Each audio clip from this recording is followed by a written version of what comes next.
पति का देहांत हो जाने के बाद दो जवान बेटियों की जिम्मेदारी अकेले सोमती के सर पर आ जाती है। गरीब होने के कारण उनके घर में हमेशा राशन और जरूरत की चीजों की कमी रहा करती, जिसके कारण उन्हें ठीक से 2 वक्त का खाना भी नहीं मिल पाता था। एक दिन उनकी बस्ती में कुछ दूरी पर भंडारा हो रहा था, तो सोमती की दोनों बेटियां वहां से खाना लेकर आती हैं। माँ, हम खाना ले आए हैं, आओ खाना खा लो। नहीं, तुम दोनों ही खा लो, मुझे भूख नहीं है जरा भी। माँ, क्यों झूठ कहती हो? कल रात को राशन खत्म होने के बाद से तो हम तीनों ने कुछ भी नहीं खाया है। आप आओ, हम तीनों मिलकर खाना खाते हैं। हाँ माँ, और वैसे भी हम खाए और आप भूखी रहोगी तो हमें अच्छा नहीं लगेगा। सोमती अपनी दोनों बेटियों की बात मानते हुए उनके साथ खाना खाने लगती है। तभी उसकी बड़ी बेटी मीना कहती है, माँ, आज तो भंडारे के खाने से काम चल गया, लेकिन रोज तो हमें भंडारा नहीं मिल सकता ना, इसलिए हमें कोई ना कोई तो काम ढूंढना होगा जिससे हम अपने घर का गुजारा कर सके। हाँ मीना बेटी, तू सही कह रही है।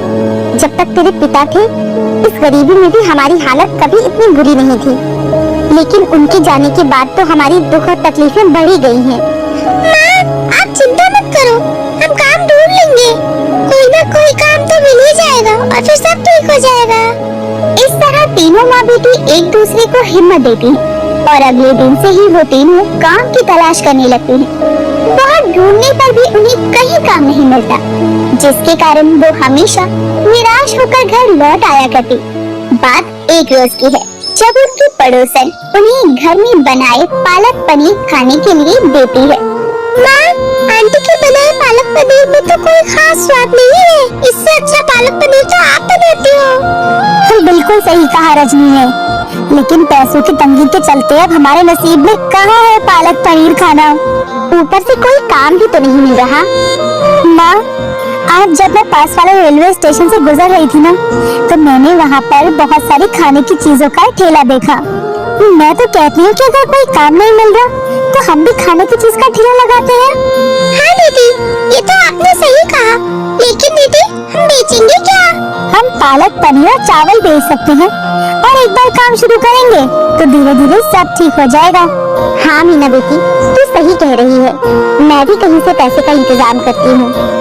अब सोमती अपने किसी जानने वाले से कुछ पैसे उधार लेकर एक ठेला और खाना बनाने का सामान खरीदती है। फिर सोमती स्वादिष्ट पालक पनीर और चावल बनाकर ठेले पर रख देती है, जिसके बाद उसकी दोनों बेटियां पालक पनीर का ठेला लेकर रेलवे स्टेशन पर बेचने जाती है। पालक पनीर, गरमा गरम पालक पनीर के साथ चावल खाओ, आओ पालक पनीर खाओ, स्वादिष्ट पालक पनीर खाओ, आओ पालक पनीर खाओ। दोनों बहनें रेलवे स्टेशन पर आवाज लगा कर पालक पनीर बेचने की कोशिश करती है। आने जाने वाले लोगों को खाने के लिए कहती है, लेकिन एक भी ग्राहक उनके ठेले पर नहीं आता, तो वो निराश होकर अपना ठेला लिए घर आ जाती है। कोई ग्राहक नहीं आया और सारे के सारे पालक पनीर और चावल ऐसे ही पड़े हैं। इस तरह तो जो कर्जा मैंने इस काम के लिए लिया है वो भी चुकाना मुश्किल हो जाएगा। नहीं माँ, हम इस तरह हार नहीं मान सकते, हमें कुछ तो सोचना ही होगा और कुछ तो ऐसा करना होगा जिससे हमारे लोग ठेले पर आए। दीदी, हम ऐसा कर सकते हैं कि एक प्लेट पे एक प्लेट पालक पनीर फ्री कर देते हैं, इससे कुछ तो ग्राहक हमारे ठेले पर आएंगे। हाँ, तू सही कह रही है रजनी, ग्राहकों को बुलाने का ये सही तरीका है, अब हम ऐसा ही करेंगे। अगले दिन सोमती फिर ताजा पालक पनीर और चावल बनाकर ठेले पर रख देती है और उसकी दोनों बेटियां रेलवे स्टेशन पर चली जाती है। पालक पनीर, एक प्लेट पालक पनीर, एक प्लेट पालक पनीर के साथ दूसरी पालक पनीर बिल्कुल मुफ्त। आइए, स्वादिष्ट पालक पनीर खाइए। क्या कहा? एक प्लेट पालक पनीर पर दूसरा पालक पनीर मुफ्त? क्या बात है, फिर तो मुझे भी एक पालक पनीर खिला दो। हाँ अंकल जी, क्यों नहीं, मैं आपको अभी देती हूँ। मीना गर्मा गर्म पालक पनीर और चावल एक प्लेट में परोसकर उस आदमी को दे देती है, जिसे खाते ही वो तारीफ करते हुए कहता है, वाह वाह, इतने स्वादिष्ट पालक पनीर खाकर मजा आ गया। बहुत बढ़िया बनाया है बेटी।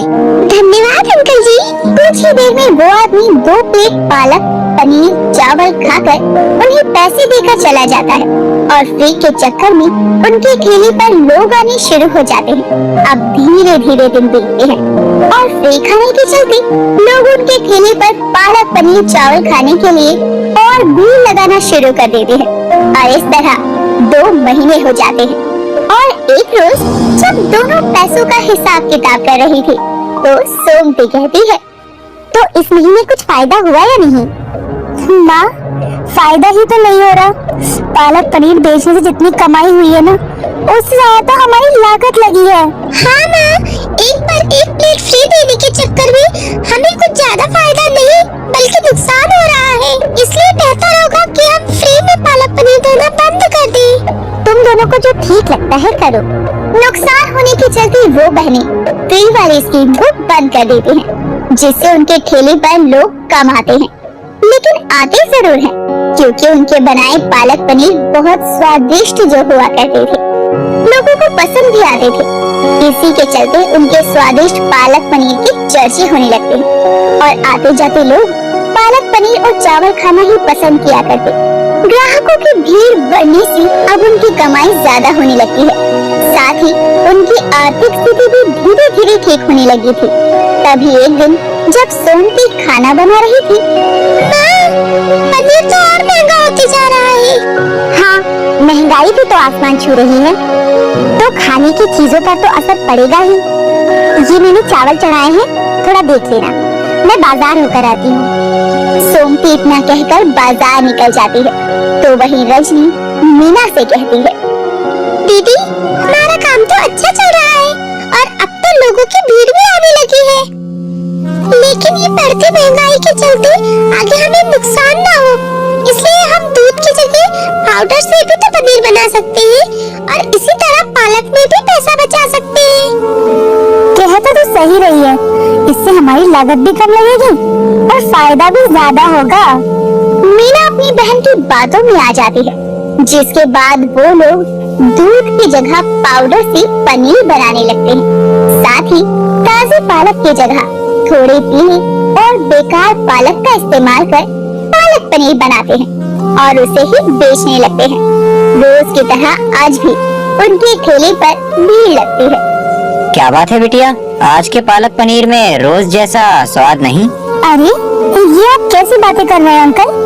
भला स्वाद कैसे बदल सकता है? आपको ऐसा लग रहा है, पर ऐसा कुछ नहीं है। हमने तो रोज की तरह ही बनाए हैं। और क्या, वैसे भी इतने पैसे में ऐसा स्वादिष्ट पालक पनीर आपको कहाँ ही खाने को मिलेगा। इस तरह अब लोगों को पालक पनीर में पहले जैसा स्वाद नहीं आता, तो वो उनके ठेले पर आना कम कर देते हैं। पर कुछ लोग रोज वहीं से पालक पनीर चावल खाया करते, जिसके कारण उनकी तबीयत खराब हो जाती है, उन्हें उल्टियाँ और दस्त लग जाते हैं। एक रोज दोनों बहनों को कोई किसान से खराब पालक लेते हुए देख लेता है और वो उनकी शिकायत पुलिस में कर देता है। पुलिस दोनों बहनों को पकड़ने के लिए उनके ठेले पर आती है। अच्छा, तो तुम ही हो वो पालक पनीर वाली जो खराब पालक पनीर खिलाकर लोगों को अस्पताल पहुंचा रही हो? ये आप क्या कह रहे हैं? हमने ऐसा कुछ नहीं किया, हम तो बस पालक पनीर बेचते हैं। वो तो मुझे दिखाई ही दे रहा है, लेकिन तुम्हारे इस खराब पालक पनीर को खाने से बहुत से लोग तबीयत खराब के चलते अस्पताल में भर्ती हैं। बिल्कुल सही कहा साहब आपने। मैंने इन लड़कियों को किसान से खराब पालक लेते हुए देखा है, जिसे ये लोग बनाकर ग्राहकों को खिलाते हैं। अपने फायदे के चक्कर में तुम दोनों लोगों की सेहत से खिलवाड़ करती हो। अब तुम जेल चलो, हथकड़ी लगाओ इन दोनों को। तभी एक लेडी कांस्टेबल दोनों बहनों को हथकड़ी लगाकर पुलिस स्टेशन ले जाती है। इस तरह उनके एक गलत कदम ने उनको जेल पहुंचा दिया, साथ ही उन ग्राहकों की सेहत को भी नुकसान पहुंचाया, जो उनके यहाँ पालक पनीर खाने आते थे।